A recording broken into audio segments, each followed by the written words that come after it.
separation we begin with, it is absolutely necessary. We have lived here in America for the last 400 years and have served our slave masters well before these past 100 years.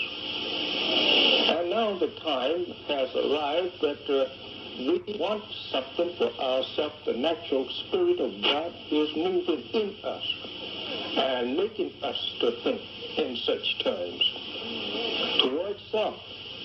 And the doing for self is now getting into the very life of the black man in America. He wants to go for self. We want to be ourselves. This is aroused in us by God himself. And to oppose it means nothing but death to either side. If we oppose it, it's death for us. If others oppose it, it's death to them. But even your own people oppose it, Mr. Muhammad, if I may interject a thought here. Most of the civil rights leaders with whom I know you disagree, Dr. Martin Luther King, and Whitney Young, and Roy Wilkins, and James Foreman, and James Farmer, and any number of others, all believe in integration, getting along with the whites and moving into the same society. This is all due to their lack of knowledge of the time and what should be done in such time. They don't know that this is their time, that they should be separated, that they should go for themselves. This is what I'm trying to teach them. Teach them that this is the time that they should go for themselves. But is it not, would you disagree that it is the ambition and the goal of most Negroes in this country to become Americans in every meaning of that word, to participate in our society, to be responsible, legitimate, honest citizens? Isn't that the goal of the overwhelming number of Negroes in this country?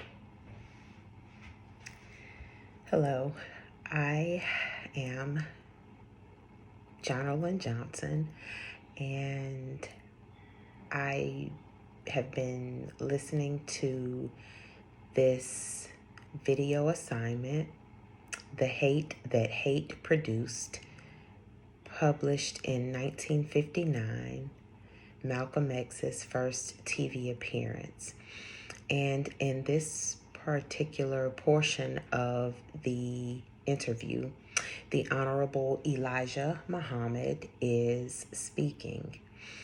And this portion of the video resonates with me because what I'm hearing the Honorable Elijah Muhammad talk about in 1959 is relevant to 2023 in the sense of self-care.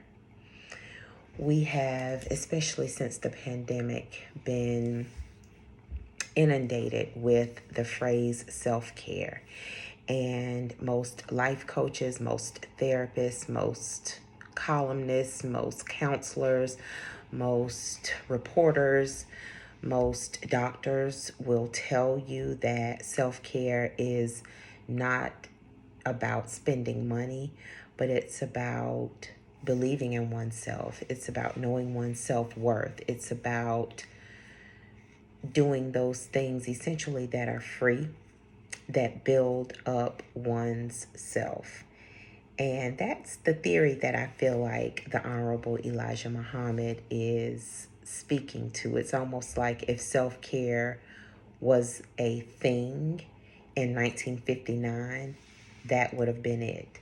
But to take it a step further, I believe the philosophy that resonates with me to answer one of the questions is the Honorable Elijah Muhammad's philosophy of self-sufficiency, which ties into Dr. Malona Karanga's principles of Kwanzaa. Of course, there's 7, but I feel like the clip that was played ties into Kuji Chagalia, Kumba, and Ujamaa, which all deal with the cooperativeness and self-sufficiency of people of color. I also believe that, to take on a second question, if there was something that I think needs to be changed about the philosophy of self-sufficiency, or that needs to be reversed about the concept of self-sufficiency that I hear the Honorable Elijah Muhammad referring to, my response will be absolutely nothing. I think there's a greater fervor about the need for self-care. And I also know that not only is there a greater fervor, it's a greater need for self-care, self-sufficiency. And again, I'm referring to self-care because that's a common 2023 phrase, but I'm hearing self-sufficiency from 1959 from the Honorable Elijah Muhammad. And the portion of the video in which he said that for over 400 years, Black people have been taking care of their slave owners, but now it's time to take care of ourselves, completely resonated with me. But when one continues to have a slavery mindset, it becomes quite difficult to turn that mindset around.